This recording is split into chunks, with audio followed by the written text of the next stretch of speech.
রুকনে ইয়ামিন এবং হাজরে আসওয়াদ, এই দুই কোণের মধ্যবর্তী স্থানে যেই দোয়া করা হয় সেই দোয়াটা কবুল হয় বলি সুবহানাল্লাহ।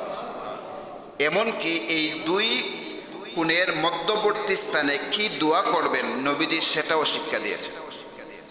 প্রিয় হাজিরিন, রুকনে ইয়ামিন এমন একটি গুরুত্বপূর্ণ জায়গা, এমন একটি গুরুত্বপূর্ণ কোণ।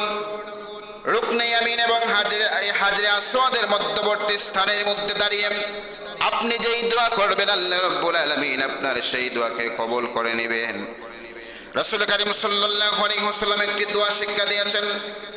আবু দাউদ শরীফের বর্ণনা 1892 নম্বর হাদিস, আব্দুল্লাহ ইবনে সাইম রাদিয়াল্লাহু তাআলা আনহু সূত্রে বর্ণিত, তিনি বলেন, সামিআতু রাসূলুল্লাহি সাল্লাল্লাহু আলাইহি ওয়াসাল্লাম ইয়াকুল, আল্লাহর হাবিব সাল্লাল্লাহু আলাইহি ওয়াসাল্লামকে বলতে শুনেছি, তিনি বলেছেন, রুকনে ইয়ামিন এবং হাজরে আসওয়াদ এই দুইটি রুকন, এই দুইটি কোণের মধ্যবর্তী জায়গার মধ্যে আল্লাহর হাবিব দোয়া করতেন, রব্বানা আতিনা ফিদ দুনিয়া হাসানাতাও ওয়া ফিল আখিরাতি হাসানাতাও ওয়া কিনা আযাবান নার।